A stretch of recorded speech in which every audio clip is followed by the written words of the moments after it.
الشیطان الرجیم بسم اللہ الرحمن الرحیم وَإِمَّا يَنزَغَنَّكَ مِنَ الشَّيْطَانِ نَزْغٌ فَاسْتَعِذْ بِاللَّهِ إِنَّهُ سَمِيعٌ عَلِيمٌ۔ گزشتہ درس کے اندر اللہ تبارک و تعالی نے مزید شرکی تردید فرمائی تھی اور رد فرمایا تھا،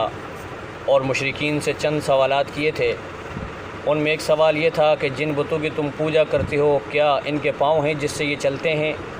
یا ان کے ہاتھ ہیں جس سے یہ پکڑتے ہیں، یا ان کی آنکھیں ہیں جس سے یہ دیکھتے ہیں، یا ان کے کان ہیں جس سے یہ سنتے ہیں کہ تمہاری دعا و پکار اور تمہاری حاجت روائی کریں، مشکل کشائی کریں۔ جب یہ سب کچھ نہیں ہے تو بدبختوں کیوں اپنے آپ کو ذلیل کر رہے ہو، رسوا کر رہے ہو؟ اور پھر آگے اللہ نے اپنے نبی کو یہ بھی بتایا، ظاہر بات ہے جب توحید بیان ہوتی ہے تو توحید کے جو مخالفین ہوتے ہیں وہ دلائل سننے کے بعد جب ان کے پاس کوئی جواب نہیں ہوتا تو پھر آخری آپشن کے طور پر وہ اوچے ہتھکنڈے استعمال کرتے ہیں، لڑائی جھگڑے کی طرف آتے ہیں، گالم گلوچ کی طرف آتے ہیں اور مختلف قسم کی تدبیریں کرتے ہیں، اور پھر ڈراتے دھمکاتے، جس طرح سابقہ نبیوں کو بھی کہا گیا، حضرت صالح علیہ السلام، ہود علیہ السلام، کہ جی تم کو ہمارے معبودوں نے نعوذ باللہ پاگل کر دیا ہے، اس لیے تم دونوں بے کی باتیں کرتے ہو۔ تو حضور علیہ السلام سے بھی مشرکین مکہ نے یہی کہا تھا، تو اللہ کے نبی نے فرمایا کہ قُلِ ادْعُوا شُرَكَاءَكُمْ ثُمَّ كِيدُونِ فَلَا تُنظِرُونِ۔ اگر تمہارا یہی نظریہ کہ یہ تمہارے معبودان باطلہ جو مجھے نقصان پہنچائیں گے، تو ان سب کو بلا لو، اکٹھا کر لو اور مجھے بالکل مہلت نہ دو، جو کچھ کر سکتے ہو کرو، لیکن میری طرف سے جواب یہ سن لو کہ میرا اللہ میرا کارساز ہے، جس نے کتاب نازل کی قرآن کی شکل میں، اور وہ اللہ تبارک و تعالی ہر نیک و کار کا کارساز اور مددگار ہے۔ اور جن چیزوں کی تم عبادت کرتے ہو اللہ کے سوا، وہ بالکل تمہاری مدد کی استطاعت اور طاقت نہیں رکھتے، وہ اپنی مدد بھی نہیں کر سکتے، اور اگر آپ ان کو بلاؤ راستے کی طرف تو وہ بالکل سنیں گے نہیں، اور آپ ان کو دیکھو گے کہ وہ تمہاری طرف دیکھ رہے ہیں، لیکن حقیقت یہ ہے کہ وہ بالکل دیکھنے والے نہیں۔ اس کی میں نے کل دو توجیہات بیان کی تھی، سیاحت و مشرکین مکہ مراد ہیں کہ وہ آپ کو دیکھتے تو ہیں، ابو جہل نے بھی آپ کو دیکھا، عتبہ نے بھی دیکھا، شیبہ نے بھی دیکھا، لیکن حقیقت کی نگاہ سے آپ کو نہیں دیکھا، اس لیے وہ آپ کو پہچان نہ سکے۔ یا تو اس سے مراد بت ہیں کہ بتوں کی آنکھیں بنائی ہوتی ہیں، جو پجاری اس کے سامنے بیٹھ کے عبادت کر رہا تو وہ ایسا لگتا ہے کہ جیسے جی یہ بت مجھے دیکھ رہا ہے، لیکن وہ کہاں دیکھ رہا ہے، ایسے بس خیالی تصورات ہیں۔ اور پھر آگے اللہ نے اپنے نبی کو جو مکارم اخلاق کی تعلیم دی تھی، اور خود حضور نبی رحمت صلی اللہ علیہ وسلم کا قرآن میں اللہ نے ذکر کیا آپ کے اخلاق کا کہ انک لعلی خلق عظیم، کہ آپ اخلاق کے سب سے بلند اور اونچے مقام پر فائز تھے۔ یہی وجہ ہے کہ نبی رحمت صلی اللہ علیہ وسلم کے اخلاق کے بارے میں سیدہ عائشہ رضی اللہ تعالی عنہا سے کسی نے پوچھا کہ حضور کے اخلاق بتائیں، تو حضرت عائشہ نے فرمایا کہ کیا قرآن نہیں پڑھتے؟ کہا جی قرآن تو پڑھتے ہیں۔ کہا کہ خلقہ القرآن، پورا قرآن نبی کا اخلاق ہے، ٹھیک ہے۔ تو آپ علیہ السلام بڑے اعلیٰ اخلاق والے تھے، بلکہ ولا یجزی السیئۃ بسیئۃ، اللہ کے نبی نے کبھی بھی برائی کا بدلہ برائی سے نہیں دیا، ولکن یعفو ویصفح، بلکہ آپ معاف کرنے اور درگزر کرنے والے تھے، اور آپ کبھی بازاروں کے اندر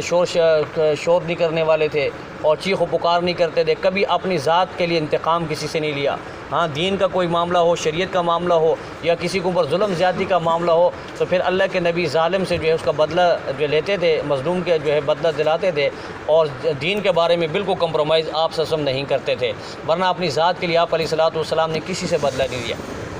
بلکہ روایات میں یہاں تک آتا ہے کہ غزوے کے اندر حضور علیہ السلام نے ایک صحابی کی صفیں درست کر رہے تھے آپ علیہ السلام، تو اس صحابی کو آپ علیہ السلام کے ہاتھ مبارک کے اندر لاٹھی دی، ڈنڈی لی ہوئی تھی، تو آپ نے وہ ڈنڈی اس کے پیٹ میں ایسے ہلکی سی یوں کی کہ پیچھے ہو جاؤ، یعنی سب پہ سیدھے ہو جاؤ۔ تو پھر اس کے بعد جب آپ علیہ السلام نے اپنی غزوہ بدر کا ہی واقعہ یہ، تو آپ علیہ السلام جب صفیں درست کر لی تو پھر اس کے بعد آپ علیہ السلام نے کہا کہ لوگوں دیکھو، جس پر میں نے زیادتی کی، جس پر میں نے ظلم کیا، وہ آج مجھ سے بدلہ لے لیں۔ تو ایک صحابی، وہی صحابی جس کے اوپر اس نے کہا کہ اللہ کے نبی آپ نے مجھے پیٹ میں مارا ہے، ٹھیک ہے، لہٰذا میں اپنا بدلہ لینا چاہتا ہوں، تو اللہ کے نبی نے کہا بھائی آ جاؤ۔ تو آپ علیہ السلام نے اپنے پیٹ مبارک سے کپڑا اوپر کیا، تو وہ صحابی آپ کے پیٹ میں شکم مبارک کے ساتھ چپٹ گئے اور رونے لگے، کہا اللہ کے نبی میں نے کہاں بدلہ لینا، اب ہو سکتا ہے کہ دوبارہ ملاقات نہ ہو، چونکہ جنگ شروع ہوگی، ہو سکتا ہے میں شہید ہو جاؤں، میری کہ خواہش یہ تھی کہ آخری مرتبہ نبوت کے پیٹ کے ساتھ بوسہ لیں گے۔ یہ محبت کی باتیں ہوتی ہیں، یہ ہم جیسے لوگ ناکارہ نہیں کر سکتے، تو وہ لوگ تھے اعلیٰ محبت کے اعلیٰ مقام پر فائز تھے۔ بارہ حضور علیہ السلام کو اللہ نے بہت اعلیٰ اخلاق نصیب فرمائے، اور اللہ نے فرمایا کہ میرے محبوب اب آپ ان مشرکین کے مقابلے میں درگزر کا معاملہ کیجئے، اور یہ اگر آپ کو گالم گلوچ دیں، آپ کے ساتھ سختی کا معاملہ کریں، تو آپ عفو و درگزر کا معاملہ ان کے ساتھ کیجئے اور نیکی کا حکم ان کو کرتے رہیے۔ جو تبلیغ کا آپ کو حکم دیا گیا اس کو آپ سر انجام دیتے رہیں، اور جاہلوں سے الجھے نہ، ان سے لڑائی جھگڑا نہ کریں۔ اب آگے ظاہر بات ہے، جب تبلیغ کے میدان میں بندہ ہوتا ہے تو بہت سارے مسائل شیطان درمیان میں لے آتا ہے، چھوٹی چھوٹی باتوں سے شیطان بڑی بڑی باتیں پیدا کر دیتا ہے، نزاع کھڑا ہو جاتا ہے۔ اب جیسے بندہ ایک یعنی کہ اٹھ کے آواز دیتا ہے، پھر پیچھے سے پورا مجمع کھڑا ہو جاتا ہے، شور شرابہ شروع ہو جاتا ہے، تو اس طرح شیطان جو ہے اس کو موقع مل جاتا ہے۔ اب شیطان کے موقع کی بات تو کتابوں میں ایک واقعہ لکھا ہے کہ پرانے زمانے کے اندر جو ہے تقریباً عرب کا ایک واقعہ ہے، عرب کی واقعہ ہے یہ، تو تقریباً ان کے درمیان 40 سال تک یہ لڑائی چلی۔ پھر اب لڑائی شروع کہاں سے ہوئی تھی؟ مکھی سے۔ اب شیطان کو جب راستہ دیا نا تو پھر شیطان کیا کرتا ہے، دیکھو کیا گن کھلاتا ہے پھر۔ تو کہتے ہیں کہ ایک دکاندار تھا، اس نے اپنی بلی پالی ہوئی تھی۔ اب وہ دکاندار کی مٹھائی کے اوپر مکھی بیٹھی ہوئی تھی، تو بلی نے نیچے سے چھلانگ لگائی مکھی کو پکڑنے کے لیے۔ اب دوسری طرف کسی کا کتا اس کو دیکھ رہا تھا، بلی کو۔ اب اس کتے نے بلی کے اوپر چھلانگ لگائی، بلی کو پکڑ لیا، بلی کو مار دیا۔ اب وہ بلی والے نے جو ہے کوئی چیز اٹھائی، کتے کو مارا، کتے کو ختم کر دیا۔ اب کتے کا مالک آیا، اس نے دکاندار کو مار دیا۔ اب دکاندار کے عزیز اٹھے، انہوں نے اس کو مار دیا۔ 40 سال تک یہ لڑائی چلی، خاندانوں کے خاندان بیٹھ گئے۔ شروع کہاں سے کیا تھا؟ ایک مکھی سے۔ بلی مکھی کے پیچھے گئی، پھر وہاں سے جو کتا مارا، کتے سے جو ہے کتے کا مالک مارا۔ تو اس طرح شیطان کو جب راستہ دے دیتے نا، پھر شیطان انسان کو نہیں چھوڑتا، پھر وہ انسان کو ایسا یعنی کہ ورغلاتا ہے اور ایسا پھنسا دیتا ہے کہ انسان اس کے جال سے نکلنا پھر اس کے لیے بہت مشکل ہو جاتا ہے۔ تو یہی بات ہے کہ اللہ تبارک و تعالیٰ نے اپنے نبی کو بھی ترغیب دی اور تمام ایمان والوں کو یہ ترغیب دی ہے کہ جب کبھی بھی شیطان کے وسوسے آپ کے دلوں کے اندر آئیں، شیطان کا جو ہے پھسلاوا آپ کی طرف آئے، خیالات آپ کی طرف آئیں، تو فوراً اللہ تبارک و تعالیٰ سے استعاذہ کا قلعے میں بند ہو جاؤ۔ ظاہر بات ہے، دشمن شیطان، ان شیطان لکم عدو فاتخذوہ عدوا، شیطان تمہارا دشمن، اسے دشمن ہی بنا کر رکھو تو بہتر ہے تمہارے لیے۔ اب دشمن بھی ایسا ہو جو نظر نہ آئے، چھپ کے وار کر رہا ہو اور بالکل اچانک حملہ کرے، اب اس سے بچنے کی کوئی تدبیر ہمارے پاس نہیں ہے، کوئی طریقہ نہیں ہے۔ اب کلاشنکوف سے تو اس کو مار نہیں سکتے، تلوار سے اس کے ساتھ لڑ نہیں سکتے، کشتی ہم اس کے ساتھ کر نہیں سکتے، تو بھائی اس سے بچیں کیسے؟ تو اللہ تبارک و تعالیٰ نے بہترین عمل بتایا، فرمایا کہ میرے ذکر کے قلعے کے اندر آ کر بند ہو جاؤ۔ جب میرے ذکر کے قلعے میں بند ہو گئے تو شیطان کے وار سے تمہاری حفاظت رہے گی، شیطان سے محفوظ رہو گے۔ یہی وجہ ہے کہ حضور نبی رحمت صلی اللہ علیہ وسلم نے فرمایا کہ جب بندہ رات کو نماز پڑھ کے سوتا ہے، عشاء کی نماز پڑھ کے سوتا ہے اور ذکر اذکار کر کے سوتا ہے، ویسے عام طور پر بھی جب آدمی سوتا ہے تو شیطان جو کہ باقی سارے اعضاء بند ہو جاتے ہیں، منہ بھی بند ہوتا ہے اور کانوں سے بھی اتنی کوئی آواز نہیں جاتی، تو انسان کا ناک کھلا رہتا ہے جس سے وہ سانس لے رہا ہوتا ہے۔ ناک، اب ظاہر بات ہے سانس کا کنیکشن ڈائریکٹ دل کے ساتھ ہوتا ہے، اب یہ ناک سے سانس لیتا ہے اور دل اس کا حرکت کر رہا ہوتا ہے، تو اللہ کے نبی نے فرمایا کہ شیطان آ کر ناک پر بیٹھ جاتا ہے رات میں،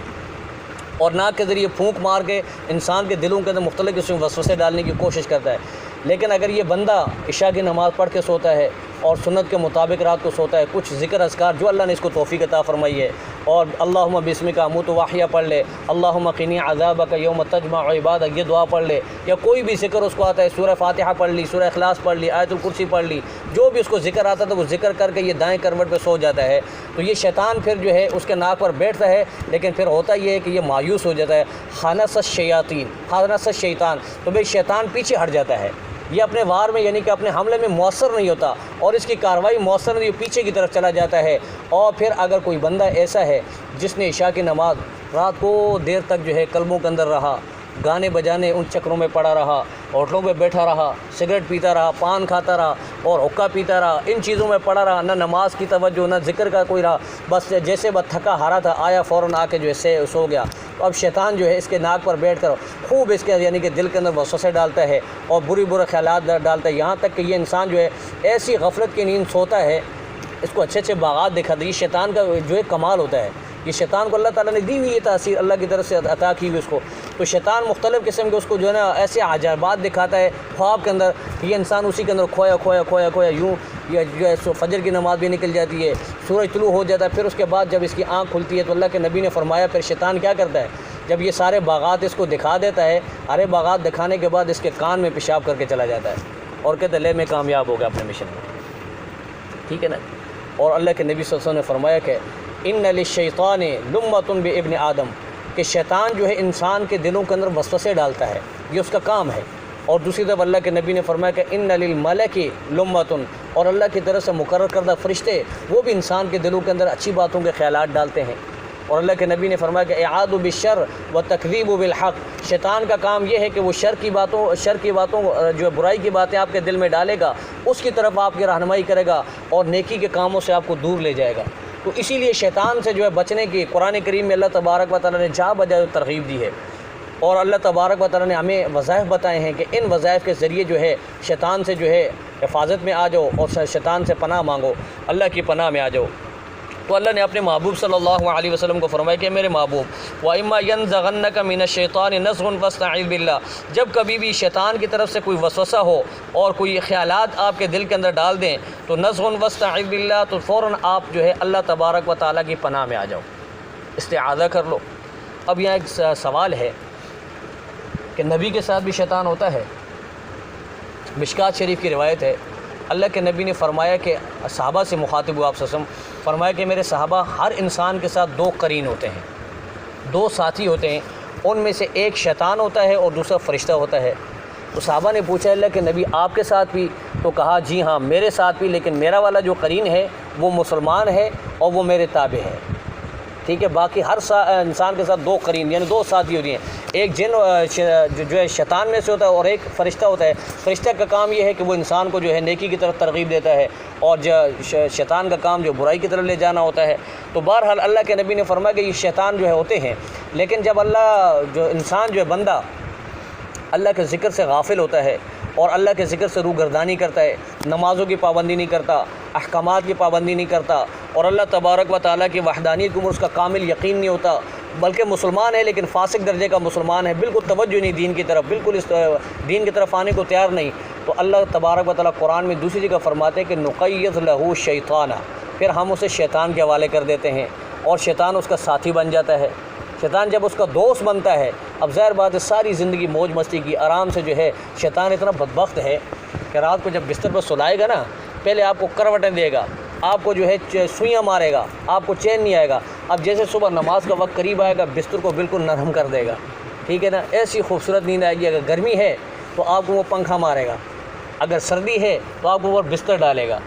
آرام سے سو جاؤ، اٹھنے کی کوشش نہیں کرا، ایسا بندہ خراٹے لے کے سو جاتا ہے پھر۔ اب اس وقت اٹھنا جو بڑی ہمت کی بات ہوتی ہے، یہ اللہ تبارک مسلمان کو نصیب فرما دے۔ لیکن اللہ کے نبی نے فرمایا، قرآن میں اللہ نے فرمایا کہ جب بندہ جو ہے اللہ کے ذکر سے غافل ہوتا ہے تو اللہ تعالیٰ اس کو شیطان کے حوالے کر، پھر شیطان اس کا دوست بن جاتا ہے۔ پھر جب شیطان سے جو ہے اس کا پیچھا نہیں چھوٹتا اور شیطان آخری دم تک اس کو جو ہے اپنے جال میں پھنسائے رکھتا ہے، جب موت کا وقت قریب آتا ہے، یہ بندہ مرنے لگتا ہے، تو پھر کہتا ہے یا لیتنی، کاش کہ میں جو ہے میرے اور تیرے درمیان جو ہے بعد المشرقین، مشرق اور مغرب کا فاصلہ ہوتا، فبئس القرین، تو بہت ہی برا ساتھی رہا، میں نے تیری باتیں مانی، تیرے کہنے پر چلا اور تیری باتوں میں تیرے وسوسوں میں رہا، میں نے تو اپنی زندگی تباہ و برباد کر دی۔ اب شیطان کہتا جا بھاڑ میں جا، میرا کیا، میں تو اپنے مشن میں کامیاب ہو گیا، جو میں نے کرنا تھا وہ میں نے کر دیا۔ بہرحال اللہ نے فرمایا کہ میرے محبوب جب شیطان آپ کے دل میں کوئی وسوسہ ڈالے تو فوراً اللہ تبارک و تعالیٰ سے استعاذہ کریں۔ قرآن میں اللہ نے دوسری جگہ اعوذ باللہ من الشیطان الرجیم کی ترغیب بھی دی، قل رب اعوذ بک من ہمزات الشیاطین واعوذ بک رب ان یحضرون، لا حول ولا قوۃ الا باللہ۔ درود شریف سے بھی شیطان بھاگتا ہے، استغفار سے بھی شیطان بھاگتا ہے، اور اللہ کے نبی نے ہمیں یہ عمل بھی بتایا کہ جب شیطان کا تسلط ہو جائے، اور خصوصاً شیطان جو لڑائی جھگڑے یہ کرانے میں بڑا خوش ہوتا ہے، تو جب بندے کو غصہ آ جائے تو اللہ کے نبی نے ہمیں عمل بتایا، اگر کھڑے ہو تو بیٹھ جاؤ، بیٹھے ہو تو لیٹ جاؤ، اور اگر وضو نہیں کیا تو کھڑے ہو کے وضو کر لو، تو اس سے شیطان بھاگ جاتا ہے، پھر انسان کا غصہ ٹھنڈا ہو جاتا ہے۔ فرمایا کہ انہ سمیع علیم، بے شک اللہ تبارک و تعالیٰ سننے والا اور جاننے والا ہے۔ ان الذین اتقوا، بے شک جو لوگ تقوی والے ہیں، اللہ سے ڈرتے ہیں، اذا مسهم طائف من الشیطان، جب کوئی شیطانی وسوسہ ان کے دل کے اندر آتا ہے تو تذکروا، وہ اللہ کو یاد کرتے ہیں، فاذا هم مبصرون، گویا ان کی بصیرت اور ان کی آنکھیں نگاہیں کھل جاتی ہیں، وہ آنکھیں کھول لیتے ہیں۔ یہی بات ہے کہ اہل بصیرت جو ہیں اللہ تعالیٰ نے یہ بڑی عظیم نعمت عطا فرمائی ہے۔ جب کوئی شیطانی وسوسہ انسان کی طرف آتا ہے، جب انسان جو شیطان کے جال میں پھنسنے والا ہوتا ہے تو فوراً تذکر وہ اللہ کا ذکر کرتے ہیں، اور ان کی حقیقت کی آنکھ کھل جاتی ہے کہ بھئی میں کہاں جا رہا ہوں، کس طرف جا رہا ہوں، کس راستے پہ جا رہا ہوں، یہ گمراہی کا راستہ ہے، یہ راستہ تو اچھا نہیں ہے، اللہ اور اس کے رسول کا راستہ نہیں ہے، تو وہ فوراً اپنے آپ کو پیچھے کر لیتا ہے۔ لیکن وَإِخْوَانُهُمْ يَمُدُّونَهُمْ فِي الْغَيِّ، اور جو شیطان کے بھائی ہوتے ہیں وہ جو گمراہی کے اندر جو ہے چلے جا رہے ہوتے ہیں، اندھے ہو کر جا رہے ہوتے ہیں، ثم لا یقصرون، اب شیطان پھر انہیں بالکل موقع نہیں دیتا، شیطان بالکل چانس نہیں دیتا۔ شیطان کے پاس ایک دفعہ بندہ چلا گیا نا، پھر اس کو وہ جو ہے موقع نہیں دیتا کہ میرے جال سے نکل جائے آسانی سے، بڑے مشکل سے پھر نکلنا پڑتا ہے۔ تو شیطان کے بھائی کون ہے؟ جو گمراہی کے اندر پڑے ہوئے ہیں۔ دوسری جگہ میں اللہ نے شیطان کے بھائیوں کو جو ہے تبذیر کرنے والوں کو بھی شیطان کا بھائی قرار دیا، جو اسراف کرتے ہیں، فضول خرچیاں کرتے ہیں، اس سے شیطان خوش ہوتا ہے، اور یہ لوگ بھی شیطان کے بھائی ہیں۔ اور پھر آگے ایک مشرکین کا اعتراض اور اس کا جواب ہے۔ مشرکین حضور علیہ الصلوۃ والسلام پر بسا اوقات یہ اعتراض کرتے تھے کہ کبھی ایسا ہوتا ہے کہ آپ صلی اللہ علیہ وسلم پہ وحی جو ہے دیر سے نازل ہوتی، اللہ کی حکمت ہوتی ہے، تو یہ جو ہے بدبخت کہتے ہیں کہ نعوذ باللہ محمد صلی اللہ علیہ وسلم کو جو ہے اس کے شیطان نے چھوڑ دیا، ایسے اعلان دیتے۔ اور کبھی کہتے ہیں کہ یہ اپنی طرف سے بنا کر لاتا تھا، اور آگے سے کہتے کہ جی وہ اب کیوں نہیں بنا کے لا رہے ہو، وہ جو بنا کے تم لاتے تھے، الحاقہ تم الحاقہ وما ادراک ما الحاقہ، تو یہ اب کیوں وہ اپنی طرف سے بنا کے نہیں لا رہے، بنا کے لاؤ نا، ٹھیک ہے۔ تو اس قسم کے طنز کیا کرتے تھے آپ صلی اللہ علیہ وسلم پر۔ اور دوسرا اس سے مراد جو معجزہ ہے، اس سے مطلب یہ کہ مشرکین کہتے تھے کہ آپ ہمارے فرمائش کے معجزات کیوں نہیں دکھاتے۔ مثلا ان کا ایک مطالبہ یہ تھا کہ آپ کے لیے سونے کا گھر ہونا چاہیے، آپ کے لیے انگور اور کھجوروں کا باغ ہونا چاہیے، اور آپ کے لیے جو بڑے بڑے خدام ہونے چاہیے، سونے چاندی کے محلات آپ کے پاس ہونے چاہیے، قرآن ہمارے سامنے اترے ہم تب دیکھیں، جبرائیل ہمارے سامنے آ جائے ہم تب مانیں، ٹھیک ہے۔ اس قسم کی یعنی باتیں کرتے یہ ہمارے یعنی فرمائش کے معجزات آپ کیوں نہیں دکھا دیں، حالانکہ اللہ تبارک و تعالیٰ نے دکھائی بھی ہیں۔ شق القمر کا معجزہ ان کو دکھایا، اسی طرح صالح علیہ السلام کو جو اونٹنی کا معجزہ دیا، لیکن بسا اوقات جو ہے بندے کی ہر بات جو ہے اللہ تبارک و تعالیٰ اس کی ہر فرمائش کو پورا نہیں کرتے۔ اس کی مثال یوں سمجھیں کہ گھر میں اگر چھوٹا بچہ وہ ضد کرے کہ چھری دو،